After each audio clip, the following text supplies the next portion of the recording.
Our topic this evening is, when did the Torah become authoritative? So we are looking at the first 5 books of the Hebrew Bible, the Christian Old Testament: Genesis, Exodus, Leviticus, Numbers, and Deuteronomy, traditionally known as the 5 books of Moses. And of course, they are at the center of Judaism, Jewish religion today, Rabbinic Judaism. And they were also central to Jewish religion at the time of Jesus, at the very end of the Second Temple period. But they weren't always at the center, even though tradition would maybe have us believe that they were, at least dating back to the time when Moses hypothetically would have lived if he were a historic figure.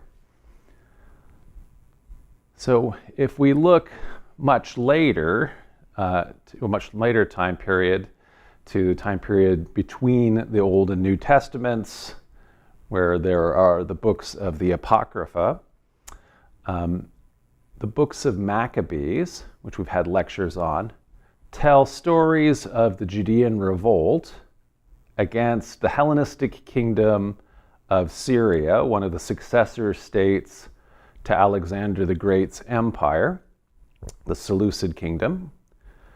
And that revolt led to a short-lived Jewish kingdom that was really only fully independent between the years 104 and 63 before the Common Era, so just over 40 years.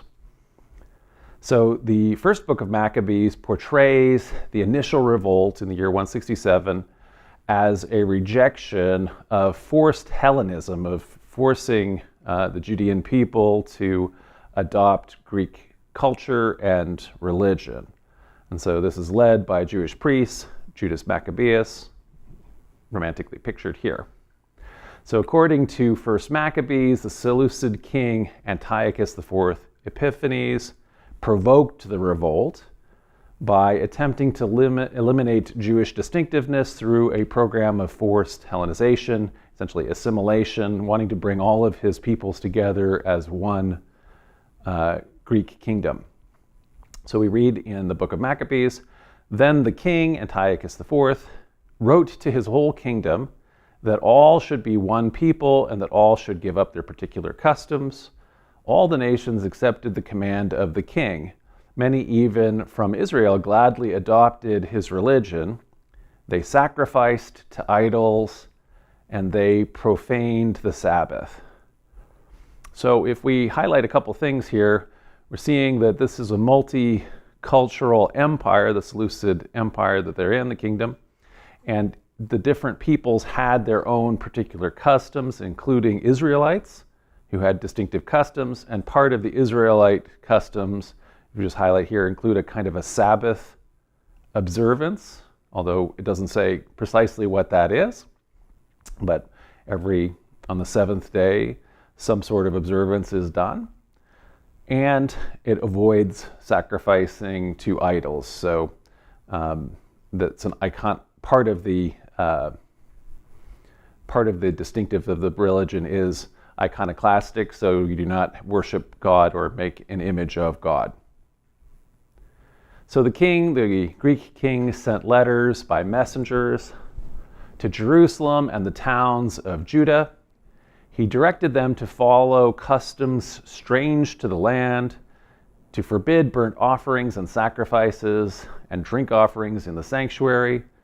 He commanded them to profane Sabbaths and festivals, and to defile the sanctuary and the holy ones, to build altars and sacred precincts and shrines for idols, to sacrifice pigs and other unclean animals, and to leave their sons uncircumcised. They were to make themselves abominable by everything unclean and profane, so that they would forget the law and change all the ordinances. The king added, "And whoever does not obey the command of the king shall die." So we're seeing here other distinctives that were already well in place. So they are offering burnt offerings in the sanctuary in Jerusalem. That's where those are had. Again, there are festivals that are observed along with the Sabbaths, particular festivals. They are opposed to these idols. They also opposed to consuming pork. And there's also observance of circumcision, male circumcision. So all of this is part of the law, and law, Torah is the word for law. So the author gives a list of things the Seleucid king intends to ban, and this gives us a sense of what constituted Jewish distinctiveness at the time the text was written, which is around the year 100 before the Common Era. So as we saw, those include things like Sabbath observance, male circumcision, avoiding pigs and other ritually unclean animals, rejecting idols, and observing particular festivals and their sacrifices, and then also remembering the law, the Torah. And so this is again a romantic painting of the Seleucid king desecrating the Jerusalem temple. So many Judeans refused to assimilate, and they instead began a rebellion against Seleucid rule. So waging a war for these Judean rebels in support of Torah observance quickly raised the question, are soldiers permitted under the law to fight on the Sabbath? So we've been talking here about Sabbath observance, and that part of that is refraining from certain activities. Is fighting one of those activities? So we read in the Book of Maccabees, it was reported to the Seleucid king's officers and to his occupying troops in Jerusalem, the city of David, that those who had rejected the king's command had gone down into hiding places in the wilderness. So they all fled to the countryside. There's opponents to his decrees in the rural areas of Judah. So many pursued them and overtook them, and they encamped opposite them and prepared for battle against them on the Sabbath day. So the Greek army has found these rebels, and they're intending to come to battle with them on the Sabbath. They said to them, "Enough of this, come out and do what the king commands, and you will live." But they said, "We will not come out, nor will we do what the king commands, and so profane the Sabbath day." Then the enemy quickly attacked them, but they did not answer them or hurl a stone at them or block up their hiding places, for they said, "Let us all die in our innocence. Heaven and earth testify for us that you are killing us unjustly." So the Greeks attacked them on the Sabbath, and they died with their wives and children and livestock to the number of 1,000 persons. So Maccabees' book here records a Sabbath day massacre. So this is clearly not a winning strategy in the physical world. There's obviously, there was an appeal to heaven there, and the people massacred are martyrs who maybe felt justified. But one of the rebels, despite the fact that they are rebelling in favor of Torah observance, a priest named Mattathias and his neighbors come to a decision about fighting on the Sabbath. So again, we read in the Maccabees book, when Mattathias and his friends learned of this Sabbath day massacre, they mourned for them, the martyrs, deeply, and all said to their neighbors, "If we all do as our kindred have done and refuse to fight with the nations for our lives and for our ordinances, they will quickly destroy us from the earth." So they made the decision that day, "Let us fight against anyone who comes to attack us on the Sabbath day. Let us not all die as our kindred died in their hiding places." So, that's not an unexpected response. So, and it's not, all of these ideas are not unexpected. So Mattathias' position is followed by his sons, including Judas Maccabeus, Yehuda HaMaccabee, so Judah the Hammer, who took control of the revolt, defeated a Seleucid army, and successfully took control of Jerusalem. So first Maccabees presents Jewish distinctiveness that remained familiar, including again this pragmatic response to a Sabbath day massacre. And so it's just a very small territory that is under de facto control of the rebel leader at this stage in the revolt. So what is perhaps unexpected in that story that we just read is why the issue of a Jewish army needing to defend itself on the Sabbath had not come up before. So it's not as though there are not stories of wars in the preceding many, many centuries that are recorded in biblical books like Joshua, Judges, Samuel, and Kings. Indeed, books like Joshua, books like Judges, actually all of those narrate almost continual warfare. So why didn't Mattathias simply look to all of the biblical precedents about fighting on the Sabbath, all of the stories in those books about what did those armies do when they were attacked on the Sabbath? So the answer, unexpectedly and perhaps seemingly amazingly, is that there aren't any such biblical precedents. So the issue of Sabbath observance for Jewish armies, which comes up immediately in chapter 1 of 1 Maccabees, never seems to come up when Joshua or Gideon or David are leading the armies of Israel. So why is this central issue of identity absent from the text? So the answer, unexpected answer, is that the Torah itself is not central for all of the biblical authors of books like Joshua, Judges, Kings, and Samuel. So if the Torah, the 5 books attributed to Moses, were as ancient and as central to Israelite religion as tradition claims, it would stand to reason that distinctives of Mosaic law, like Sabbath observance, always top of the mind in texts that are written after the 2nd century BCE, they would also be central to the Hebrew Bible, and instead they don't appear anywhere outside the Torah itself. So this does not mean that ancient Israelite religion didn't exist or didn't have distinctives. It did have a whole First Temple period that the biblical texts are not histories of, but point us to the actual underlying histories. And there's also archaeological evidence, for example, for the prohibition of pork, and also male circumcision seems to have been an early practice.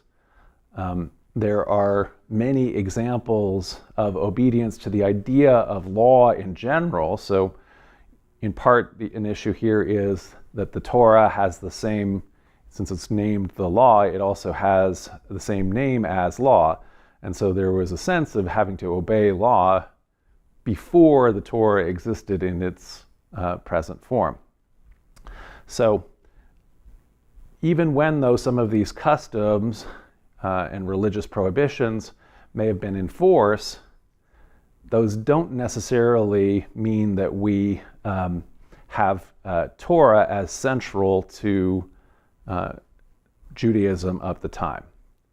And indeed, when we get to the book of Ezra and Nehemiah, so this is the book that is all the way after, the First Temple period's over, after the Babylonian captivity, after they have returned to Jerusalem and built in the Second Temple period.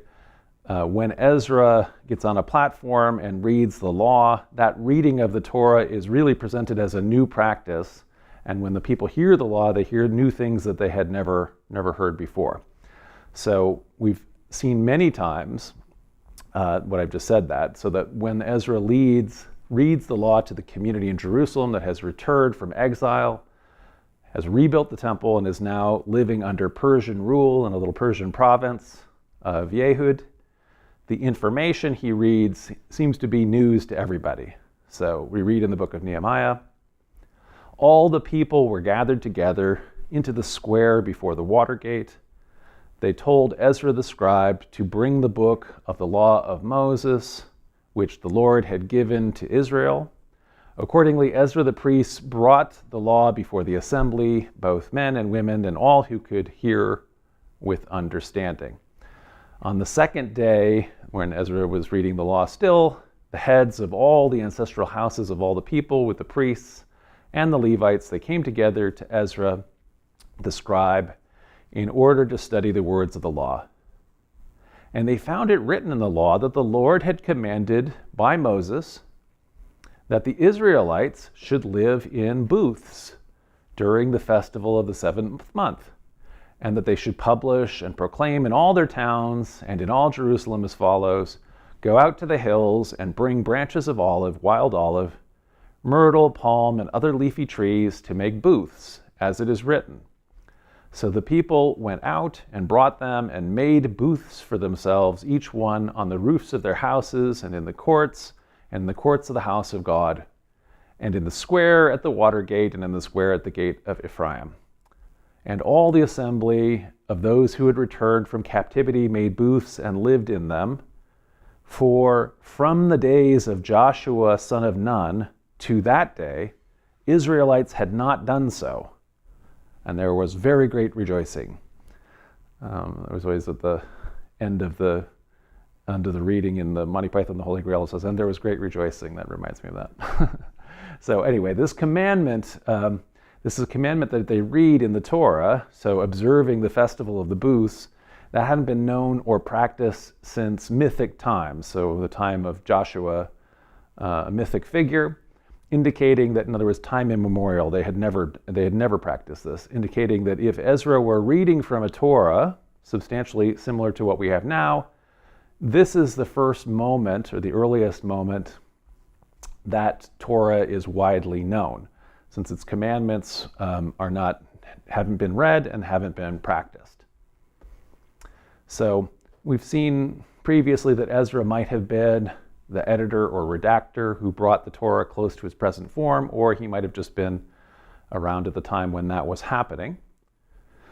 But if he had the Torah, even if he had the Torah and had begun to make it central to Jewish practice in and around Jerusalem during the Persian period, other contemporary sources actually illustrate that this wasn't immediately seen as authoritative by all Israelites. So it may have been the focus of what Ezra and his group were doing in the center, but actually more Judeans, more Israelites are actually not at the center already at this point, because it's only a small group of exiles that have returned, and the majority are all living in diaspora across the Persian Empire, in Mesopotamia as well, and also in Egypt. So in our previous lecture, where we contrasted the book of Ezra and the book of Ruth, we saw that Ezra had found another law in the Torah, which they implemented, which they hadn't known of before. So in the book of Nehemiah, we read, on that day, they read from the book of Moses in the hearing of the people, and it was found written that no Ammonite or Moabite should ever enter the assembly of God, because they did not meet the Israelites with bread and water, but hired Balaam against them to curse them. Yet our God turned the curse into a blessing. And when the people heard the law, they separated from Israel all those of foreign descent. So they got rid of the foreigners. This passage quotes from Deuteronomy, so one of the 5 books of the Torah.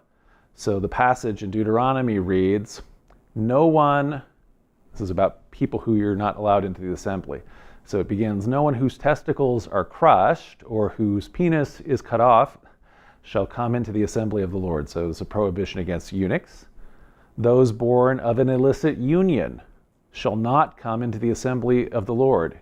Even to the 10th century, none of their descendants shall come into the assembly of the Lord. So no bastards or their descendants.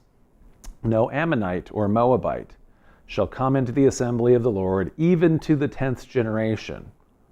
None of their descendants shall come into the assembly of the Lord forever, because they did not meet you with food and water on your journey out of Egypt, and because they hired Balaam, son of Beor, from Pethor of Mesopotamia to curse you. So you can see with that detail that this is being quoted out of Deuteronomy, this law that they read for the first time in Ezra's day.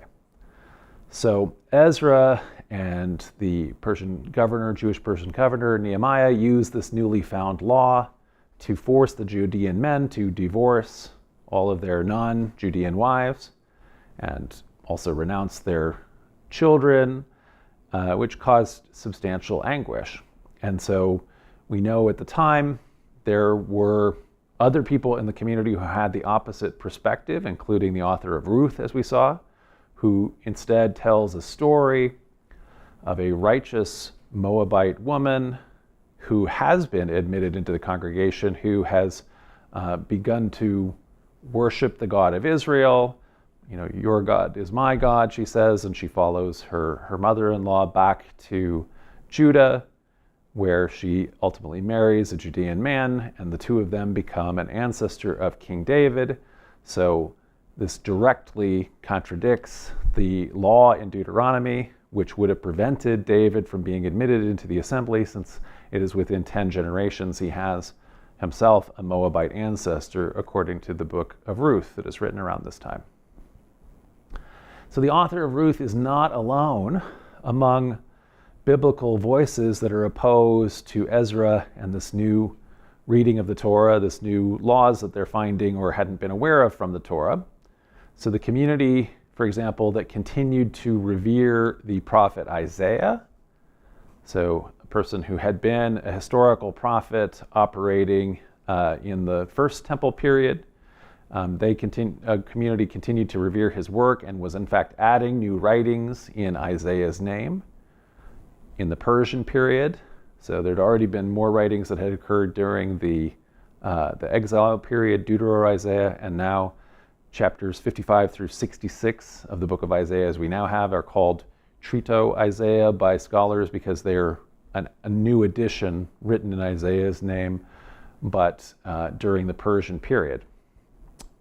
So this group, this part of Isaiah, never quotes the Torah, and in fact has an opposing view of who should be admitted into the congregation of Israel. So I read that whole Deuteronomic prohibition against eunuchs, against bastards, against foreigners. But in Isaiah we read, "Thus says the Lord, maintain justice and do what is right, for soon my salvation will come and my deliverance be revealed. Happy is the mortal who does this, the one who holds it fast, who keeps the Sabbath, not profaning it, and refrains from doing any evil." So there's agreement here that part of the distinctives that we all have here as Judeans in the Second Temple period includes Sabbath observance. We're not profaning the Sabbath, but there's a focus here also on doing justice and things. That's also part of this, according to the Lord in Isaiah. So, do not let the foreigner joined to the Lord say, "The Lord will surely separate me from his people." So don't let foreigners who have come and started to follow the Lord, let's say, "The Lord will separate me from his people." Do not let the eunuch say, "I am just a dry tree." For thus says the Lord, to the eunuchs who keep my Sabbaths, who choose the things that please me and hold fast my covenant, I will give in my house and within my walls a monument and a name better than sons and daughters. I will give him an everlasting name that shall not be cut off. And the foreigners who join themselves to the Lord to minister to him, to love the name of the Lord and be his servants, all who keep the Sabbath and do not profane it and hold fast to my covenant, these I will bring to my holy mountain, Mount Zion, Jerusalem, the temple, and make them joyful in my house of prayer, the temple. Their burnt offerings and their sacrifices will be accepted on my altar, for my house shall be called a house of prayer for all peoples. Thus says to the Lord God, who gathers outcasts of Israel, I will gather to them others to them besides those already gathered. So to these exiles returning who are saying that you have to separate yourself from eunuchs and foreigners, I say, no, that is not what we're saying. This Isaiah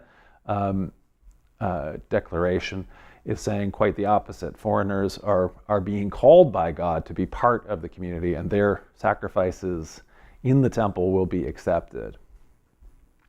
So in contrast to the law found by Ezra in the Torah, which forbids eunuchs, Moabites, and Ammonites, other foreigners, the Lord welcomes all who keep the covenant as far as the Isaiah community is concerned. So let's ground ourselves here in the chronology of the Second Temple period.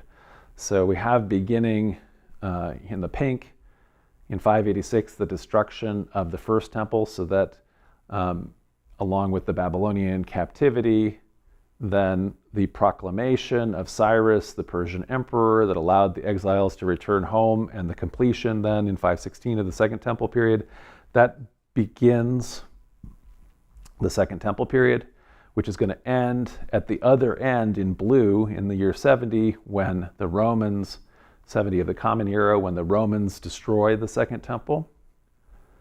And then in the meantime, we can kind of see some of the dates of when this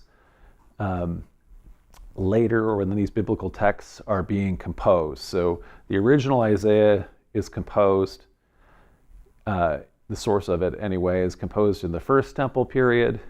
Deutero-Isaiah is right at the end of the Babylonian captivity, and then Trito-Isaiah maybe in the 400s. Ezra is doing this reading of the law maybe around the year 444 before the Common Era, and Trito-Isaiah and Ruth are perhaps responding to that, the author of Ruth. This is all in the Persian period. You can see in the orange in 331 when Alexander the Great overthrows Persia. That brings us into the Hellenistic period. And for Judea, that is divided between the early part where the Ptolemies of Egypt are ruling Judea, and then later the Seleucids of Syria are ruling. And that is where you see all of the activities of the Maccabean revolt that we were talking about. So Antiochus IV sacking of Jerusalem, the Maccabean revolt, and ultimately the independence of the Hasmonean Kingdom. You can see the activity of the Hasmonean dynasty, the middle part of which is when it's independent, and in the blue period after the kind of the power vacuum of the fall of the Hellenistic kingdoms that allowed that brief flourishing, that's when the Romans come in and fill that power vacuum, and the remaining part of this period is the Roman period. So that grounds us, and you can kind of see when some of these texts are coming. So there were other Second Temple Israelites, I should say here, without the Torah. And so there was a diversity of Judean or Israelite religion in the Second Temple period.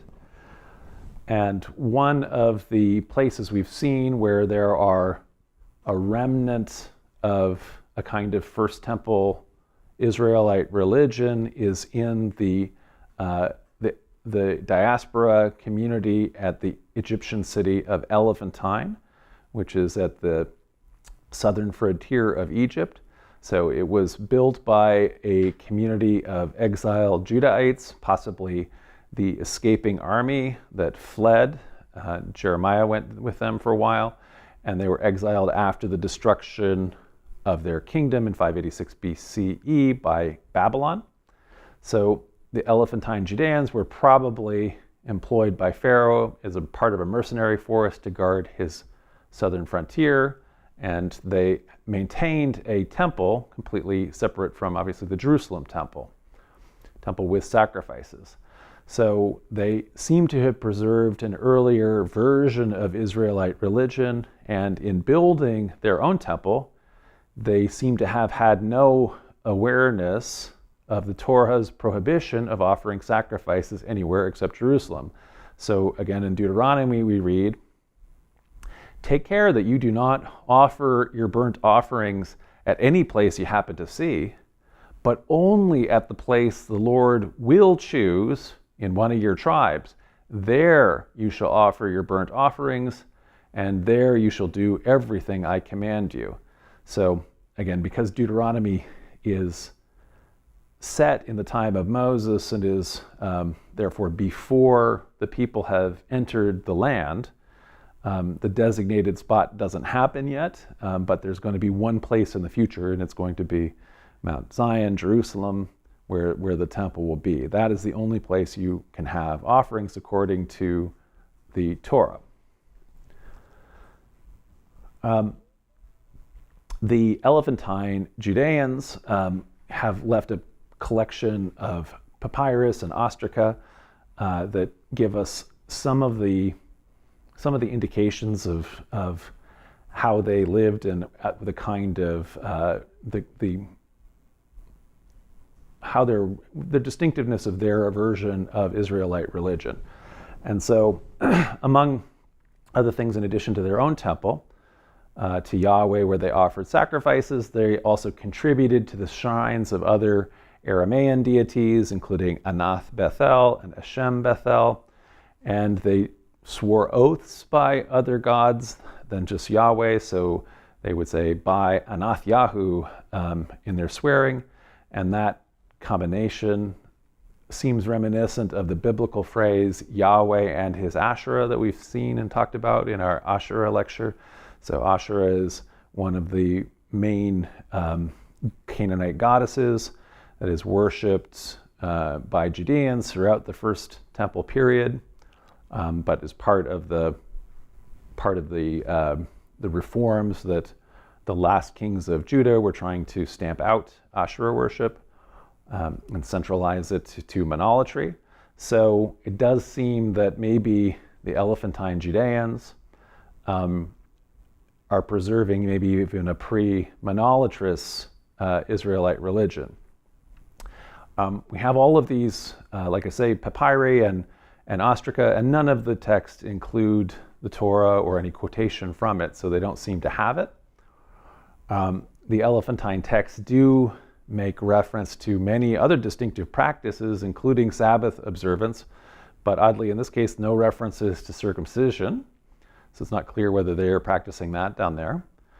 Although they observe many of the distinctive festivals, including the Passover festival, the Feast of the Unleavened Bread, they don't apparently connect Passover to the Exodus story the way it's connected now, despite the fact that they're in Egypt, and maybe it seems especially poignant that they're in Egypt when they're celebrating Passover. So we've talked before about how Passover may have been an earlier festival that is relating to the substitution to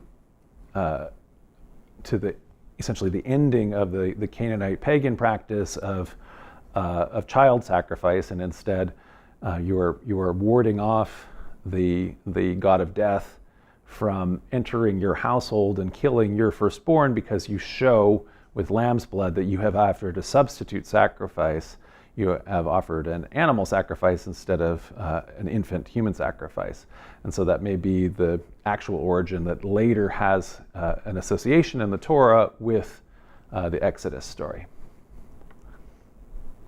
So if the Torah really was only becoming known in Jerusalem in the 400s, the time of Ezra, it's not necessarily very surprising that it wouldn't be known, and it certainly wouldn't be authoritative to Judeans living in distant diaspora at the other side of Egypt at Elephantine.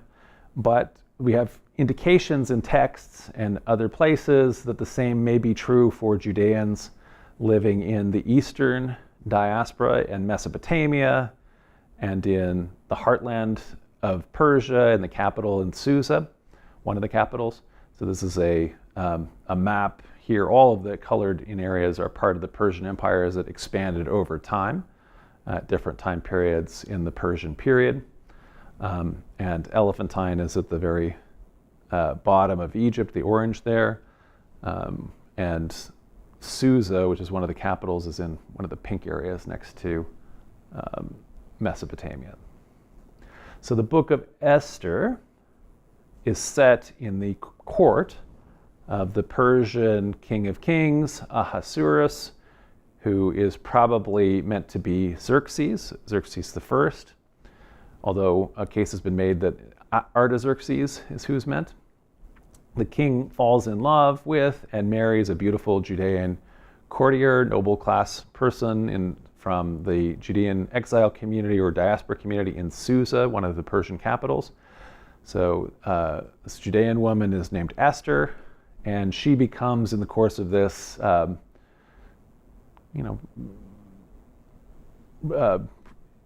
dramatic story. I don't know. This is not a historical story. Historians agree it's like a action romance novel. So she becomes influential in stopping the evil plot of the king's grand vizier, a guy named Haman, who is seeking to kill all of the Judeans in the empire. And I haven't watched South Park in a whole long time, but in an old South Park episode, they're having a very contorted telling of Jewish background, and Moses is fighting his evil nemesis, and it's Haman, and this is where Haman comes from, this story of Esther. So Haman describes the Judeans to the king of Persia. He says to King Ahasuerus, "There is a certain people scattered and separated from among all the peoples in all the provinces of your kingdom." There's a big diaspora of these guys. "Their laws are different from those of every other people, and they do not keep the king's laws, so that it is not appropriate for the king to tolerate them.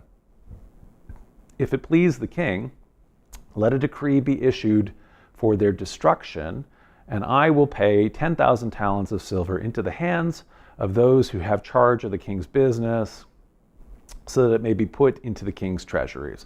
And so the king is going to be paid a princely sum by his chief vizier if he has a decree to execute Judean people all through the empire.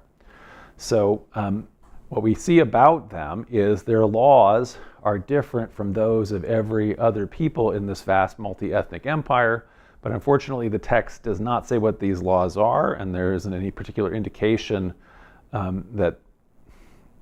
there's no quotation from the Torah or an understanding that the laws that they're talking about are actually the Torah as read by Ezra, as opposed to simply some other customary law.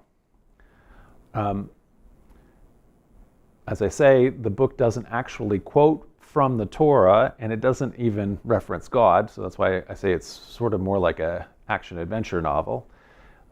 And in the text, there is no mention, for example, of Esther needing to keep kosher, so to have some sort of different dietary restrictions after she marries, the king of Persia, so a foreigner. So she marries a foreigner. There's nothing about that going on. And so while the Judeans at the Persian court in the capital Susa maintain a very distinct identity, just like the Judeans do in Elephantine in Egypt, and they are separated out as a distinct people. In other words, they have their own identity. The Torah doesn't seem to be their religious focus. It's not mentioned, nor are the main observances mentioned.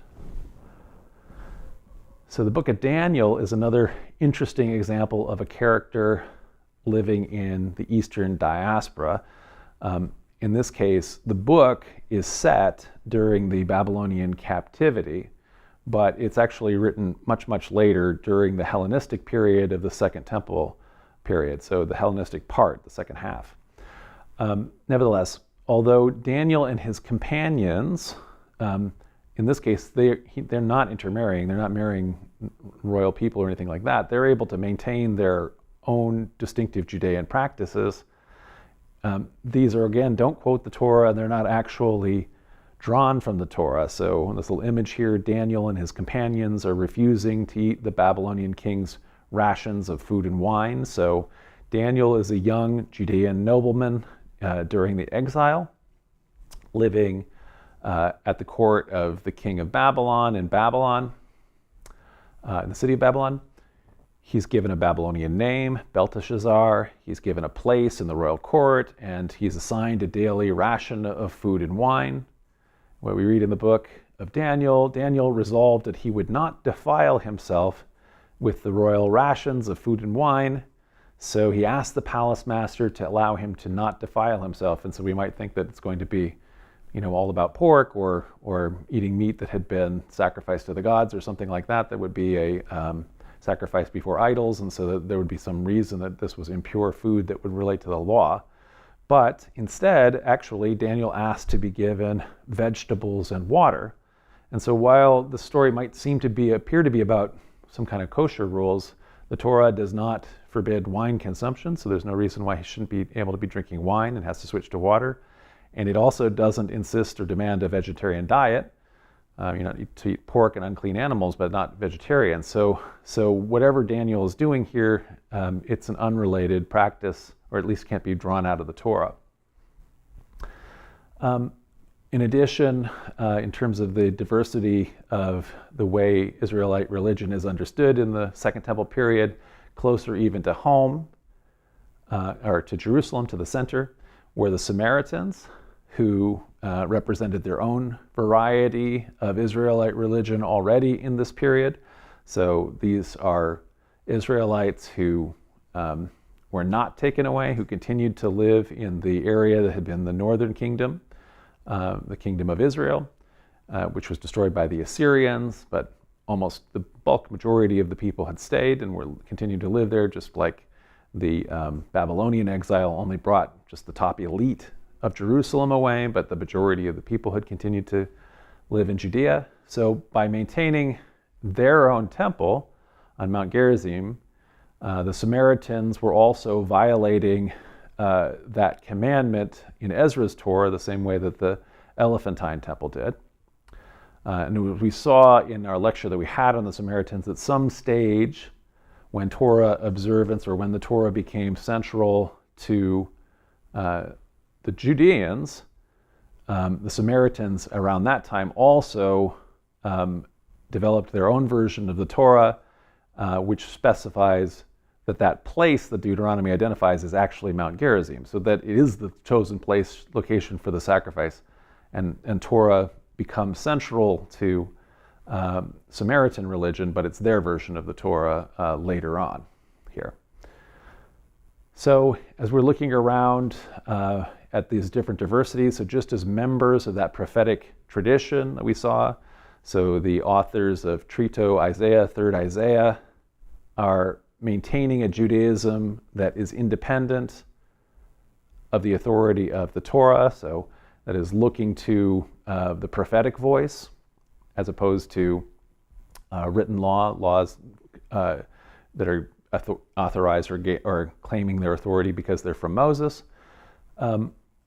The wisdom tradition, the Judean wisdom tradition, is represented by books like Proverbs, Job, and Ecclesiastes. That also presents a Judean tradition that is not focused on the authority of the Torah. Instead of the prophetic word, the way the prophetic tradition has, the wisdom tradition focuses on the authority of the sage, the teacher. So the earliest of these collections is Proverbs, includes the earliest components of the Judean wisdom tradition. But the text that we have of Proverbs, the way we have it now, I haven't think we've done a lecture on Proverbs, but we should. The text today is a collection of earlier collections. And so a part in the middle, a large section between chapters 22 and chapters 24, is actually a Hebrew translation that recasts an ancient Egyptian text called the Instruction of Amenemope. So this had been written in the 2nd millennium BCE, having nothing to do with Judaism. It's simply a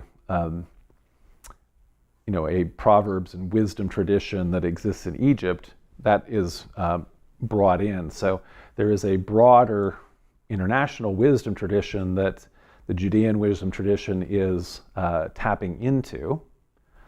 And then in that collection, there is more recent Proverbs.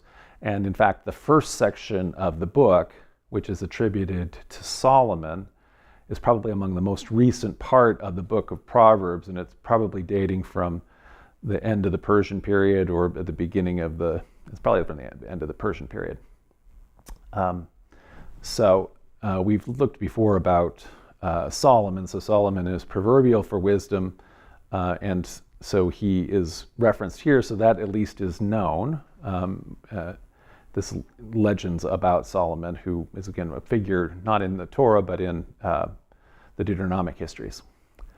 So traditionally, it's been proposed that this, actually the first section of Proverbs in terms of the order of how it's collected, but actually the last to be written, composed in the Second Temple period, may be referencing the Torah's commandment that Judeans are required to wear phylacteries or tefillin. So you have a little piece of the scripture that you wear in a little box, or you wrapped around your arms.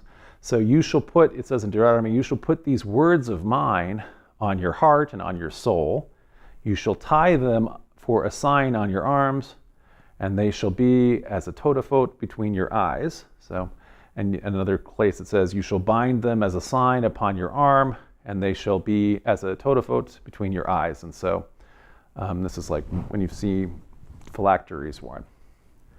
So there's something that sounds very reminiscent of that in this last part of Proverbs, to be written, the part attributed to Solomon. My child, keep your father's commandment. This is the word mitzvot. And do not forsake your mother's teaching, her Torah. Bind them upon your heart always, tie them around your neck. When you walk, they will lead you. When you lie down, they will watch over you. When you wake, they will talk with you.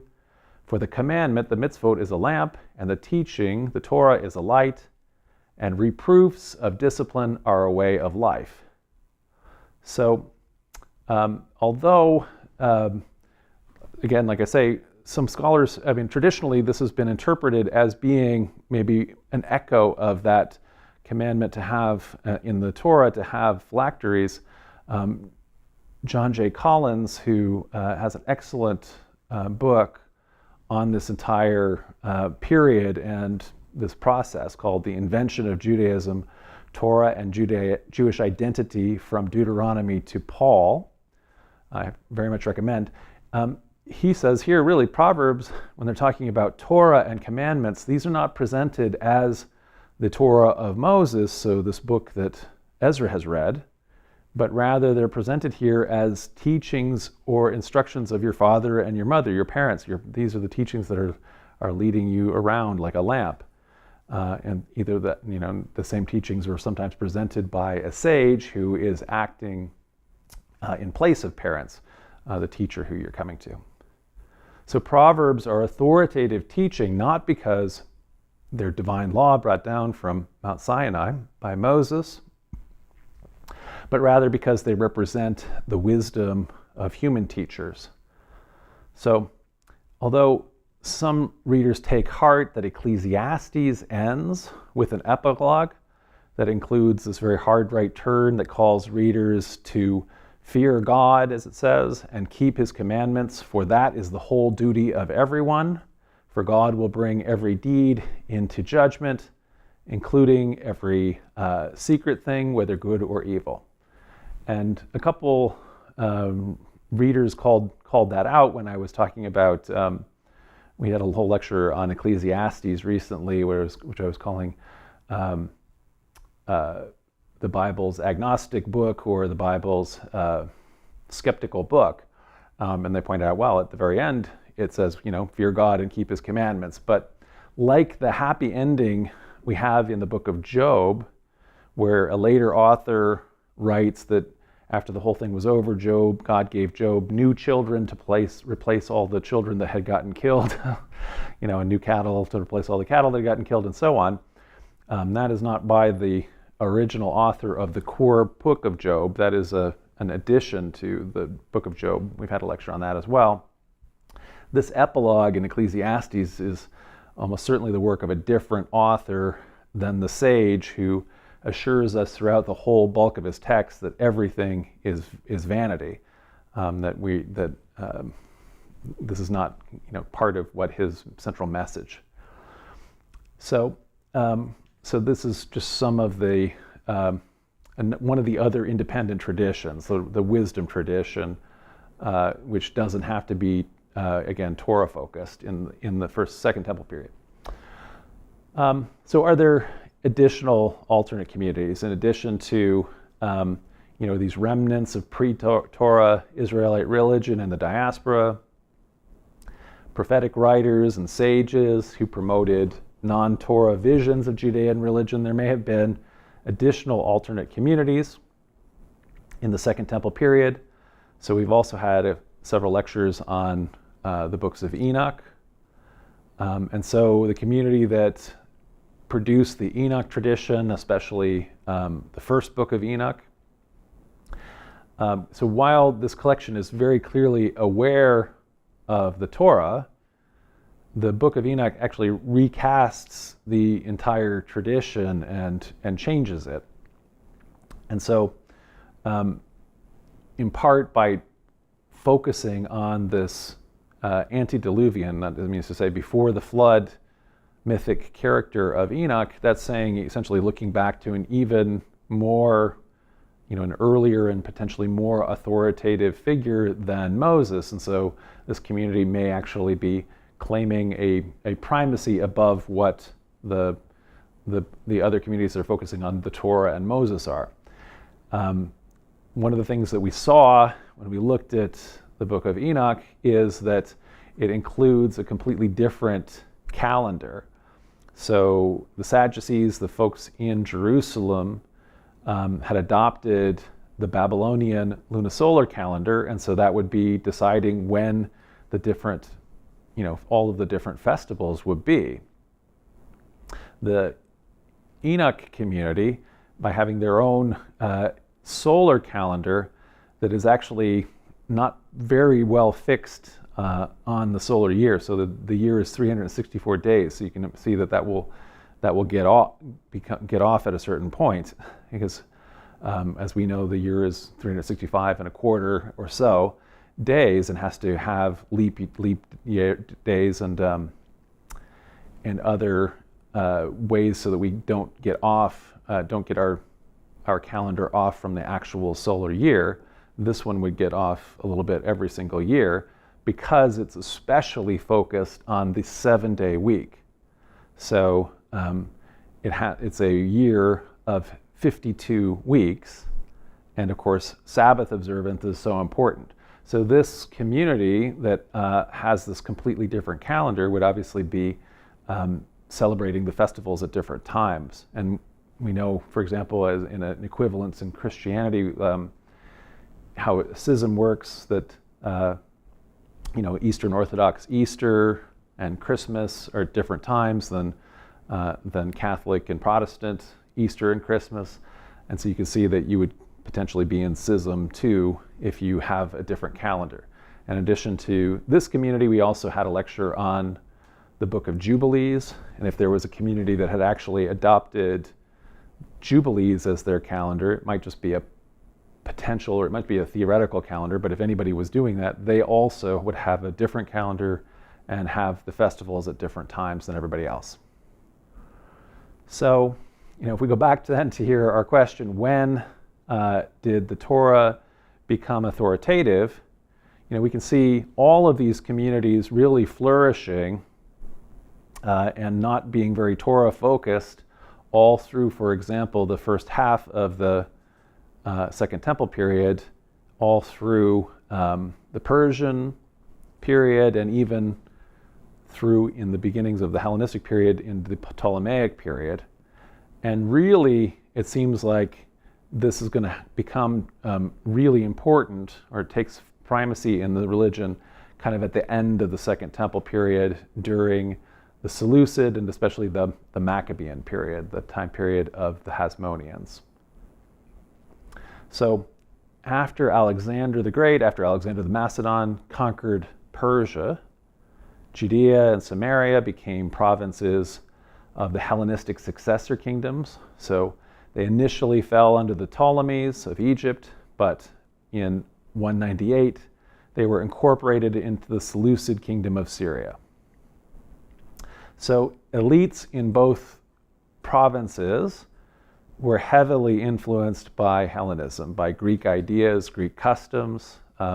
they were exposed to these even before. There had been contacts with the Greek world before Alexander's conquests, but afterwards it becomes the policy of the Hellenistic kings, the Ptolemies and the Seleucid kings, to promote Greek ideas and the Greek language. So the Seleucid kingdom was originally the most powerful Hellenistic successor state and controlled almost all of the Persian heartland and most of Anatolia. The Seleucids lost Anatolia, now we now think of as Turkey, to Rome and her allies, and lost Persia and Mesopotamia to the Parthians, which are a successor to the Persians, leaving only really a rump state in Syria by the end of the second century before the Common Era, and this was ultimately annexed by Rome in 63 before the Common Era. So the decline of Seleucid power provided the context for the revolt and the relatively short-lived Hasmonean Kingdom of Judea, the Maccabees. So the Maccabean revolt we saw at the very beginning of this lecture broke out as a reaction against Hellenism when the Seleucid king Antiochus IV decided to suppress Jewish religion, at least according to the Book of Maccabees. Marching on Jerusalem, he set up an idol or altar to Zeus in the temple as part of the general Hellenistic policy of syncretism, so saying you worship your God, Yahweh. Yahweh is the same God as Baal. He is the same God as Zeus, and so we can worship him as Zeus Yahweh here in Jerusalem, and we'll all be together as one people. This, as we saw, sparked a revolt led by Judas Maccabeus in 167, which successfully took Jerusalem and then rededicated the temple.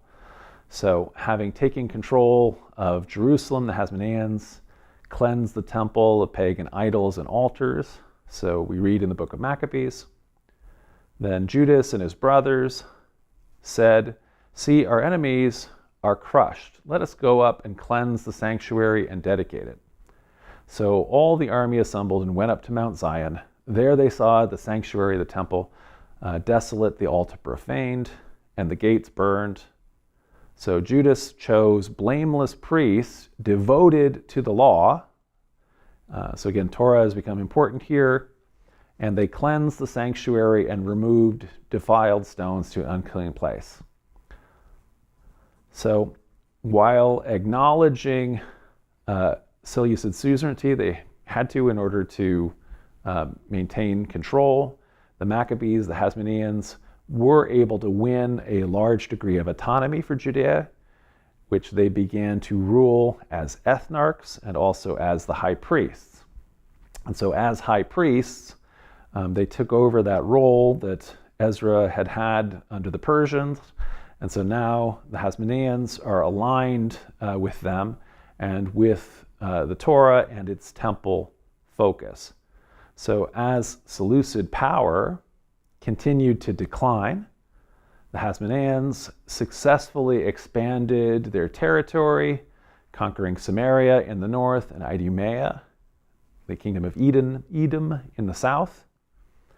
So at this point, as the people in control of the Jerusalem temple, they enforced their Torah's prohibition of sacrifice anywhere except that temple.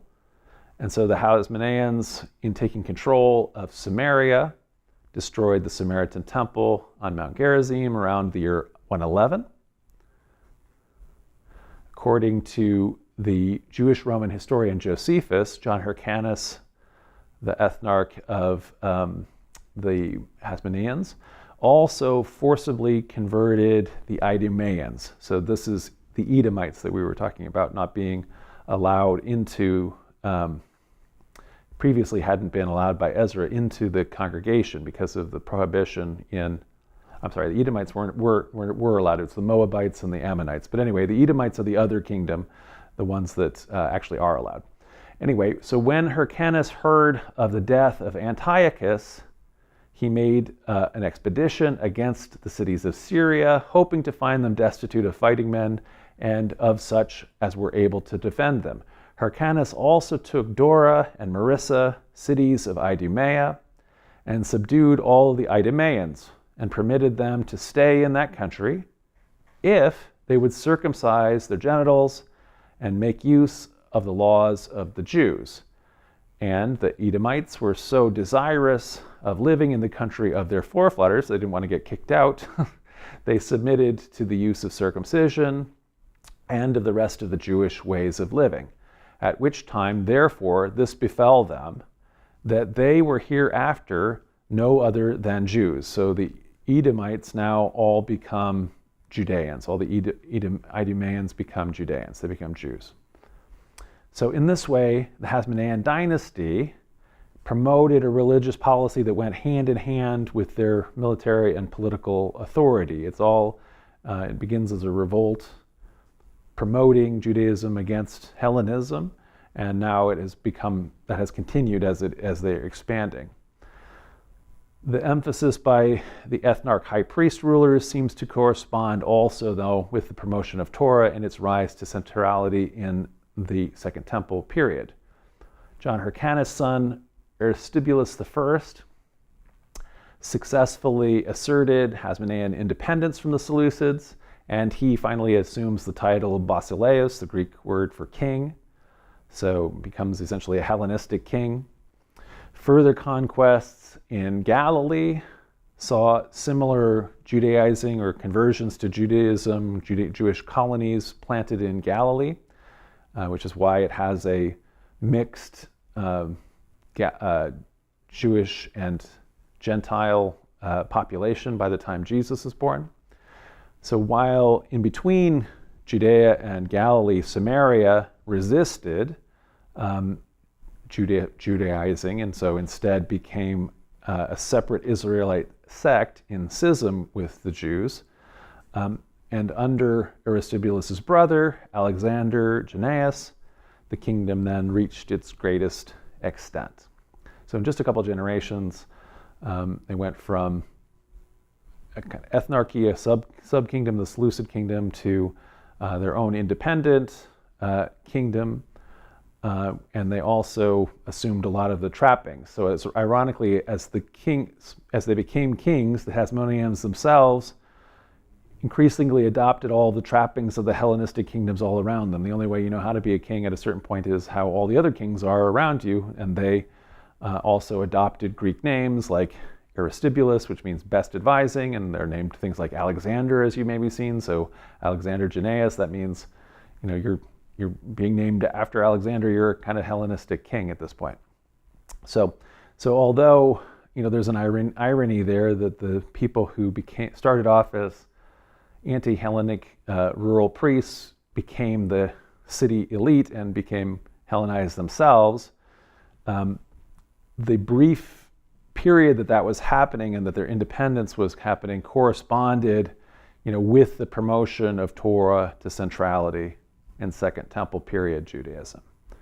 And so, meanwhile, as the Hellenistic kingdoms then their power continued to wane, that allowed, like I say, the Hasmoneans to briefly flourish, but it also then created this vacuum that Rome soon filled, as we said, annexing Seleucid Syria and later annexing Ptolemaic Egypt. And on the other side, the Parthians became the successors to the Persians, and that became then the new reality and the context ahead. So Pompey the Great, one of Rome's leading senators and the greatest generals, and among the greatest generals, obviously defeated by Caesar, conquered the Seleucid kingdom and annexed Syria as a Roman province. And later that same year, Pompey laid siege to Jerusalem, sacked the city and the temple. And so the Hasmonean king Hyrcanus II was forced to agree to become a Roman client, which ended Judea's brief independence. And Hasmonean Judea instantly fell from its height back to a poor rump kingdom that now required Roman approval for important decisions. The Romans deposed Hyrcanus, but later allowed him to resume his position as high priest And again, they took the title king from him, but he was allowed to be called ethnarch again. The Roman Republic ultimately chose to replace the Hasmonean dynasty with some loyalists, a leading family of Idumean nobles who converted to Judaism, the Herodians. So Herod, later became known as Herod the Great, was named king of Judea by the Senate around the year 37 before the Common Era, and was ultimately given an expanded client kingdom. And so that provides then the immediate context for the historical Jesus of Nazareth. By the time of Jesus, then, the Torah had taken on a very central role among nearly all the sects of Second Temple Judaism, but it's pretty recent that that has come to be the case. And certainly how you should interpret it, how it should be lived, was very new and still open to debate. And so it is really no surprise that Jesus and his movement do not agree with the other sects about Torah observance. So he's always arguing, for example, in the Gospels with the Pharisees, one of the other sects.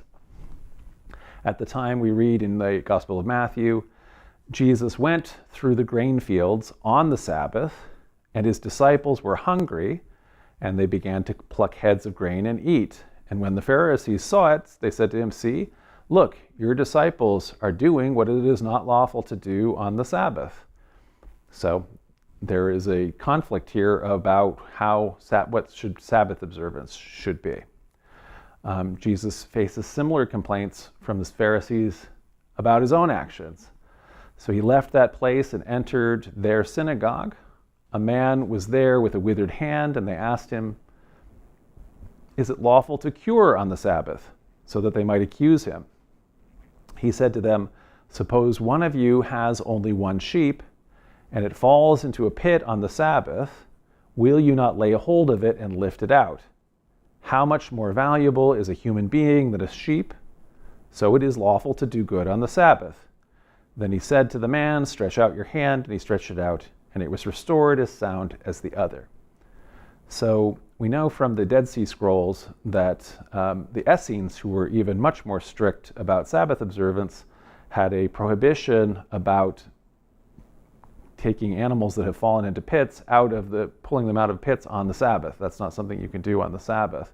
And so Jesus seems to be aware of that Essene restriction and is perhaps suggesting that the Pharisees are not as strict as the Essenes here, but nevertheless they are more strict than he wants to be.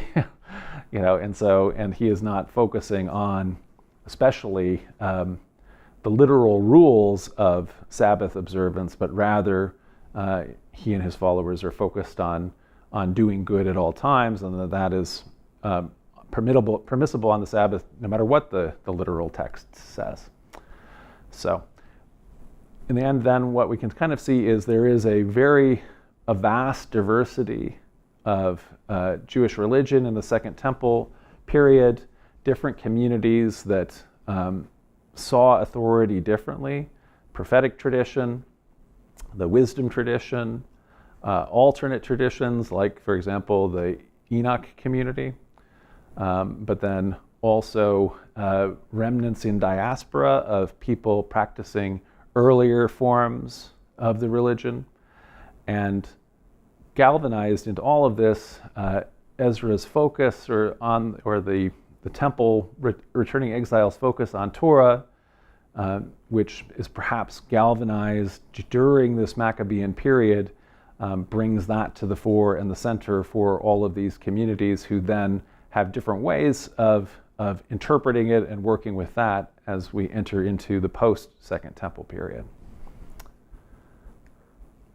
And that is my thinking on how and when the Torah became authoritative. And we'll ask Leandro for the questions as I get a drink of water.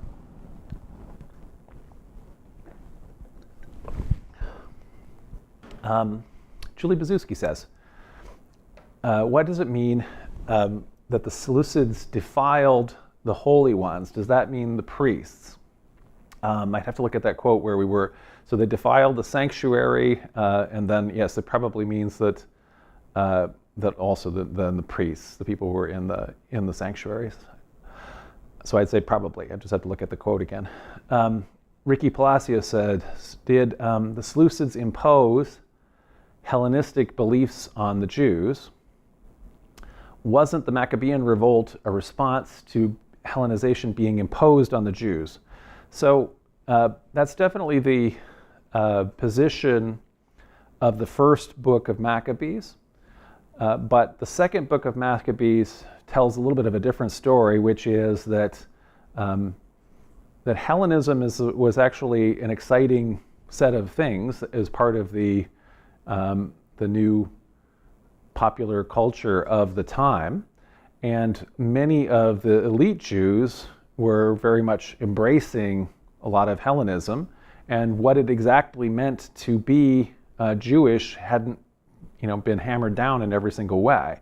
And so there is a conflict, according to the second book of Maccabees, really between Jews that were interested in continuing to be Jewish, but adopting more Hellenistic practices and customs, and ones that were very much opposed to that and wanting to reject particular Hellenistic practices.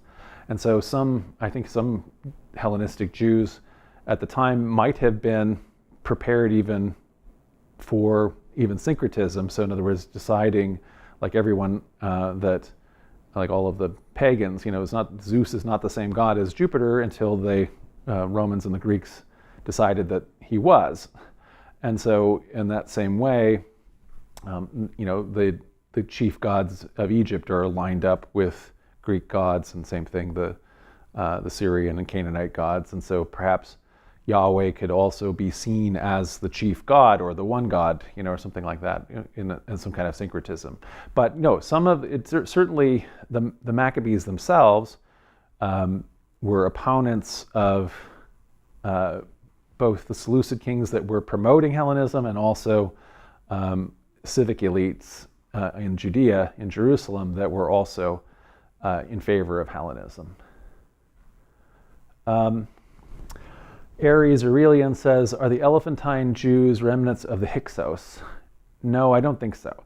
So I think that's a different, earlier group. I think that's too early. Instead, that they are probably a remnant of, like I say, Judean exiles who fled when Babylon conquered the Iron Age kingdom of Judah, so the first kingdom of Judah, and destroyed Jerusalem and the first temple. So there had been factions within the Judahite kingdom. There had been the pro-Egyptian and the pro-Mesopotamian factions. And so some of the people who had probably been siding with, or who had been wanting more influence with Egypt, they fled when the Babylonians were conquering and destroying Jerusalem. And some of those then maintained exile in Egypt. And we think that in it's described in the Bible that some of this is remnants of the Judahite army.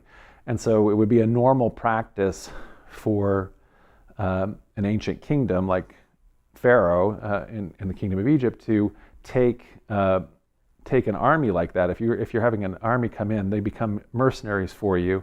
You don't ever leave them on the frontier next to their homeland, because then they might conquer that part of the frontier. You want to instead put them on the other side of your empire to fight.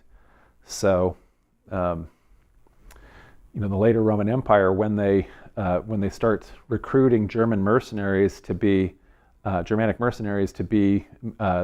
fight for the Roman Empire and put them on the inside of the frontier against Germany, that's not the place you would be wise to put them. If instead you put them against the Persians and get all of the, the Armenians off and have them against Germanic people, they're less likely to take over your empire. So you put them on the other end of the frontier, and so that's why they're at the other side of Egypt, probably. So they are probably from that time period. Seeking Something says, is there any evidence that Mycenaean groups had interaction or influence on Israel, or if they potentially influenced their culture? So potentially. So the Mycenaeans break up during the whole movement of the Sea Peoples, so the whole collapse, the Bronze Age collapse. And so there's evidence potentially that the Sea Peoples include, former Mycenaeans, and that includes people that ended up settling in Philistia, and so the Philistines, which is where the word Palestine and Palestinians comes from. So already, when you read in the Deuteronomic histories, like the story of David and Goliath, or the different stories of the Philistines, Goliath is described almost like a Homeric hero or Homeric warrior. And so there does seem to be, kind of an idea or a remembrance of, if not Mycenaeans, at least very early Proto-Greeks connecting all the way back to that time. And certainly long before Alexander conquers the Persian Empire, Greeks have been mercenaries and fighting units within the Persian Empire. So these ideas are also being spread. So there is interaction and influence on Israel. Hellenistic, Greek ideas before the Hellenistic conquest, but then it really accelerates once Alexander conquers the Persian Empire. I want to thank Roan Wagner and Mark Long and James Sweeney and Daryl Scott and Mike R. for all of your support. Really appreciate it. Roan asks, is it possible that the Torah was only read by the priesthood and not by the general public, much like the Christians before the Reformation? Yes. So I think that's probably the case. So there's the public readings of it that are happening in Ezra and Nehemiah, but it's possible that, again, that it isn't central and it isn't read by as many people subsequently. And that's why I'm suggesting that it isn't, whereas by the time of Jesus it has become this central and authoritative to the religion, and that's what everybody's focused on. What seems to be clear is that it's not that way for much longer than we might think. And so, like you say, it's a component of the religion, but not the core component, and maybe it's because it's only the central scribes in Jerusalem and a few other places that have access to it for the earliest part of its existence. Rain Weber says, a week or two, we reflected on the Muslim views of Jesus. What are their views on Torah, on Ketuvim, on the Talmud, etc.? So when they say people of the book, what book are we talking about? So there is, as we saw when we were reading some of the passages of the Quran about Jesus that included words like Psalms and Gospel, and I think Torah, and so there is some sense of those. There are traditions that are from the Talmud that, like in other words, stories, like the story of Abraham breaking up the idols, his father's idols, that end up making it into Quran. It doesn't mean that they recognize those as the book. So I don't know that when we say people of the book, that's a phrase that doesn't have like a set list of exactly what book is meant. But essentially what it's trying to refer to there is especially Jews and Christians, but there's a broader interpretation of who people of the book are that sometimes also then includes Zoroastrians and Mandaeans and other monotheist religions especially. James Sweeney says, did the Romans inherit the tradition of religious syncretism from the Hellenistic kingdoms, or was that just something that all ancient civilizations did? Also, why did some empires lack syncretism like the Persians? So I think it is something that becomes especially the focus in the Hellenistic time period. So the Persians were early to have kind of a policy of general tolerance, religious tolerance. So like the Assyrians had a policy of we beat you because our God is better than your God, and so we are going to humiliate your God and destroy your shrines and show that our God is the best. So that at a certain point, there's a limit to how big your empire can be when you have that kind of a policy, unless you assimilate everybody. The Persians had a very successful system of kind of tolerance and having people have their own laws and customs in different places and their own religions in different places, and just having the major officials, the satraps and others, be appointed by and officials directly of the imperial court. And then Hellenism, like you say, involved an attempt to syncretize everything. So the goal was, I think, ultimately to see commonalities, but to kind of accept that the top line culture is really the Greek ideas. And the Romans bought into that a little bit in terms of some of the culture. Romans, there are different things about how the Romans were conquered by the people they conquered in a way, that they themselves liked Greek culture and thought of it as being more sophisticated in a lot of ways, but in a lot of ways they also didn't like.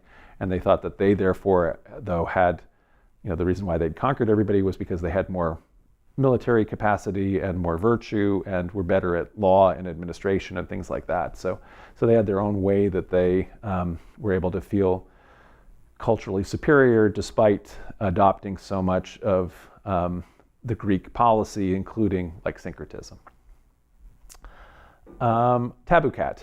Is the Samaritan Torah useful in textual criticism or understanding the evolution of the Hebrew Torah the way the Dead Sea Scrolls have been? So the way the Dead Sea Scrolls are useful is that we are able to see very early manuscripts, just so much earlier than anything that we'd had by centuries in terms of the Hebrew, and also includes, in a lot of cases, not as many variants as you might expect. So it's actually closer to what we have anyway, as you might expect. There is more drifting, but also seeing some of the variants, and so that's also very important. The Samaritan Torah doesn't have that in terms of the early manuscript tradition of it.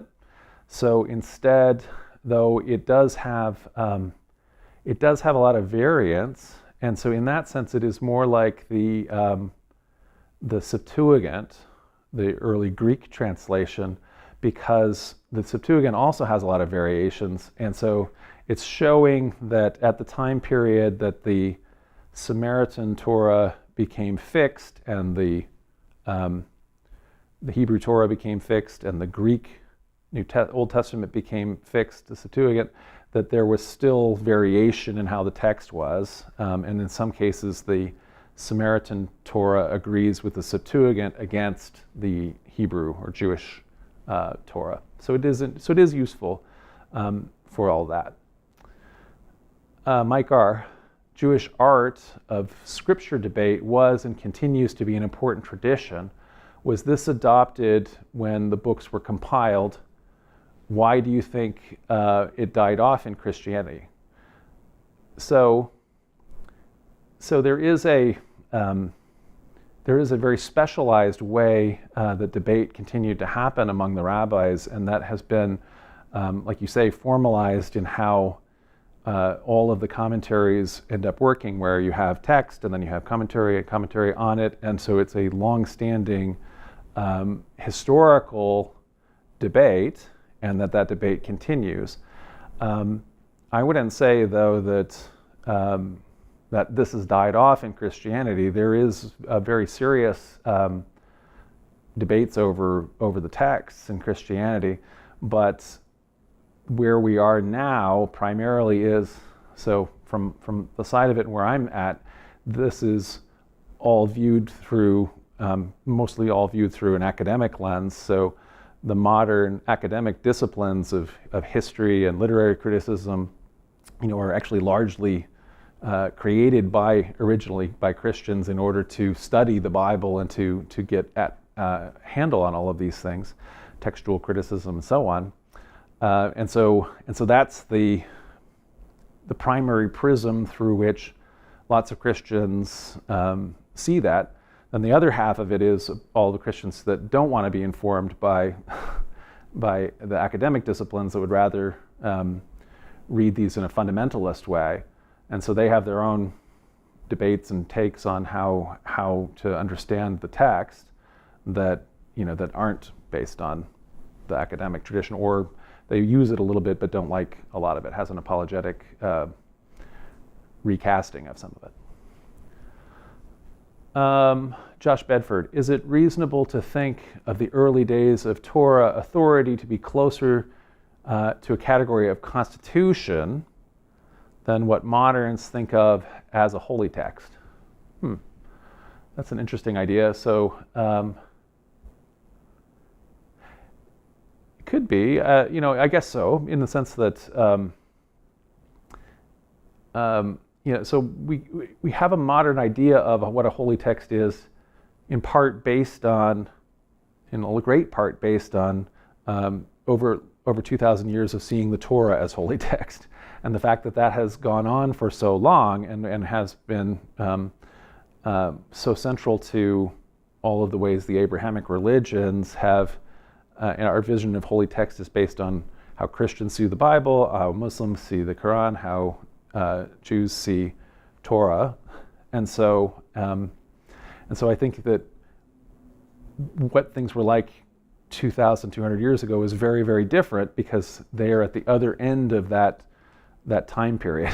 So they're dealing with a text that they thought was very ancient, which was way less ancient at the time than they thought it was, and that was important to. Let's say the identity, it's like almost like you're saying, the constitution may be of the Hasmonean Kingdom. This is the thing that we have, that we're anchoring. We are a very little kingdom, and we're in between great powers that we're sometimes at their mercy of. But we have this thing, like you say, that constitutes who we are as a people, and so maybe that is kind of the case. Dave Anderson, thank you for your support. Paul Hayworth says, what did the differences found in the Dead Sea Scrolls show us about this topic? Well, so the Dead Sea Scrolls are, like you say, are maintained by the Essene sect. So in Qumran, they have their own essentially compound where they are living Torah observance in a much more strict and pure way. And so it is a sect, by the time you get to the Essenes, that is focused on Torah and does see that as central, although they also have access to some of these other texts like Jubilees that are from alternate communities as well. They have access to the other traditions like wisdom tradition and so on. And so what we're seeing is that they have their own interpretation. They don't like the interpretation of the Hasmoneans, the elites that have control of the temple in Jerusalem, because they would prefer to have, for example, a Davidic king and a Zadokite high priest, and the Hasmoneans are neither of those things. And so they have decided that they have their own better way of doing this, and they are hoping for in a time period when a Messiah will come, so that the bad Hasmoneans, the Maccabees, and the Herodians will be cleansed, and instead the people who should be leading in Jerusalem will be leading in Jerusalem, and they'll be doing it right according to the way that we think it should be done, the Essenes. Mando says, was Jesus sent for the world or the world of Jews because he referred to the Canaanite woman as a dog, and the disciples who requested to call fire on the Samaritan's town? So I think that the part of the part about the Samaritans, I think that we're showing that what we see there is that the background context of Judeans who live in Galilee, like Jesus and his disciples, was that they viewed the Samaritans as having a rival sect that was wrong and was their enemy, but that Jesus actually has multiple places where he says no, the Samaritans in fact are our neighbor. If you were to love your neighbor, he also says to love your enemy, and so I think that this would be an example of the disciples being wrong to want to continue enmity with the Samaritans. In terms of the Jesus, calling the Canaanite woman a dog, this is I would call that it's a rare and kind of a troubling passage in the Gospels that seems to be counter-type to what Jesus normally does. And so, I wouldn't take any one little verse like that to be, like the central thing about Jesus's call. I'm saying we should dismiss that verse. I think we should read uncomfortable texts and ponder them, but I wouldn't call that like central to the mission. So I think he's calling is to, as Christianity interprets it in the Gospels, the calling of Christianity is to all peoples, not simply to people of one birth line or lineage. So, in that sense, it is actually just building upon what we read in Third Isaiah, where the Isaiah community's tradition was also inclusive of everybody, not just people who were of Judean lineage. Michelangelo says, this may be a bit off topic, but when was the chapter and verses notation system created, and by whom? Is it the same everywhere, or are there different notations? So I think it is actually I think it's a fairly modern thing. So I think it's coming about in modern printing. So I think we have largely been able to agree in terms of the citations, but it isn't always true. So for example, you'll sometimes find that verse numbers of the Psalms, let's say translated into French, will be off because perhaps the notation, the title will actually be, so there's usually like a thing that says a Psalm of David, and that might be numbered in the French version and not numbered in yours, and so therefore they do get off. And so they're not universal, but they're pretty good, and so usually you'll be able to find it, and that's why I include the notations in the slides. Okay, so some more off-topic questions. So John Phelps says, when did the 613 laws of Rabbinic Judaism commandments, when did those come into force? How many laws were there in the early Christian church? So this is all, the idea that there's that many commandments is all the work of the rabbis. And so actually Rabbinic Judaism organizes in the centuries following the destruction of the Second Temple. And so it's really only in 200 and 500 that the whole Talmud is compiled, and the way to interpret Jewish law in Judaism becomes much more fixated after the schism with Christianity. So none of these are necessarily there during like the early church. So the early church, what we mean to say by that maybe is Christianity from the time of Jesus up through when the Gospels are starting to be written. So this kind of early diversity of Christianities. So the Jewish Christian communities would have had initially, some kinds of this Second Temple period observances, so circumcision, Sabbath observance, and so on. But it was kind of very clear that teachings that Jesus had was not to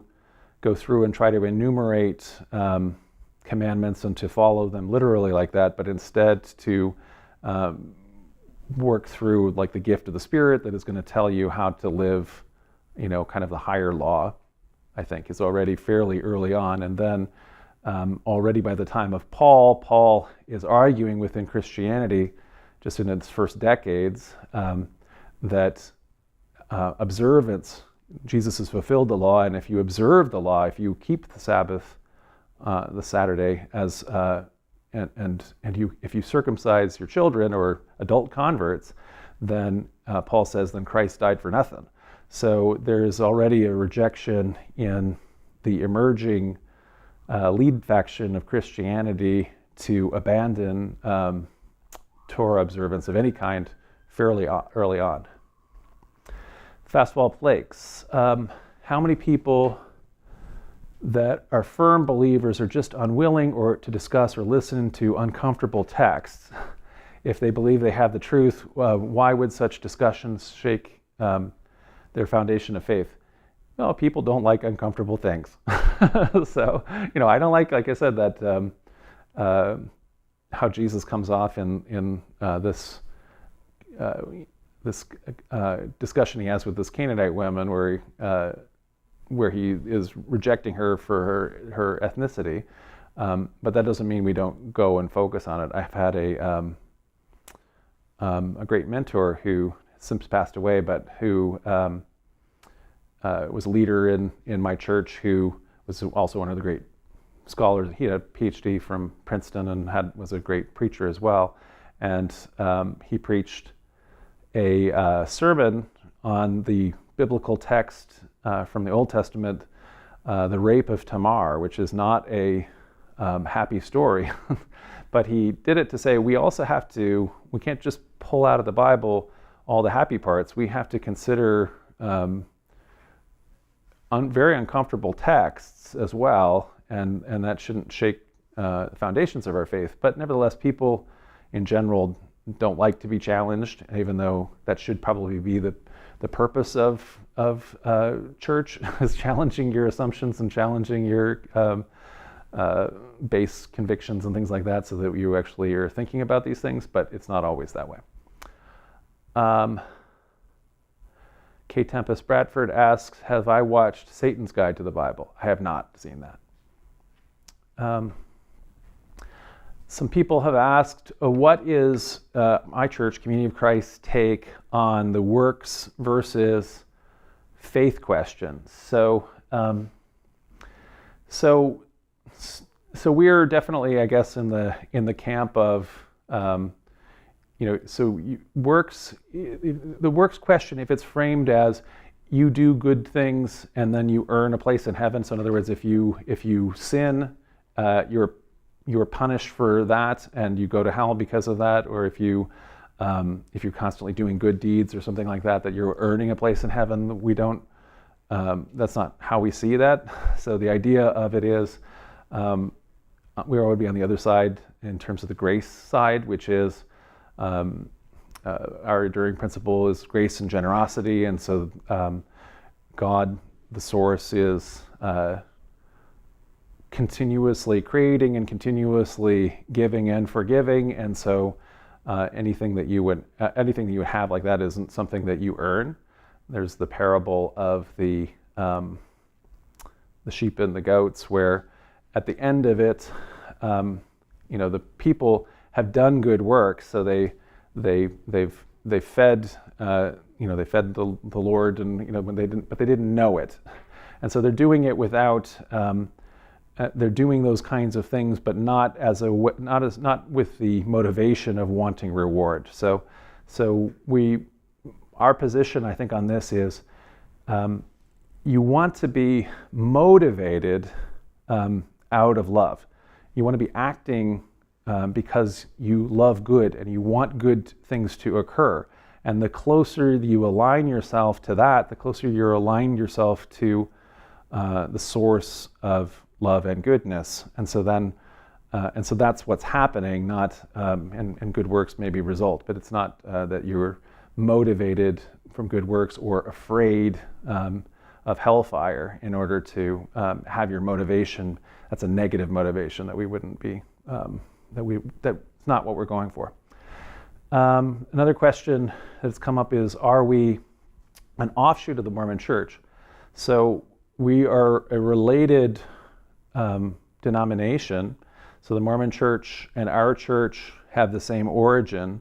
We're not an offshoot of them, and they're not an offshoot of us. We separated in 1844, and so they've gone in a very, very different direction. They would have traditionally they would have the exact opposite answer to that faith versus works question. Although I don't know where they are now on that. They've been changing some of their doctrine on that kind of a thing. But traditionally, they would be a works church for sure. And that's it, right? Lero? Just one last thank you. Oh, there's another thank you. Mason Phipps, thank you. And don't forget to like and share this, subscribe to our channel. You can also consider a donation in the chat directly or on our website. Next week, we're going to be talking about what the Lost Sayings Gospel Q says about some of Jesus' earliest followers. See you.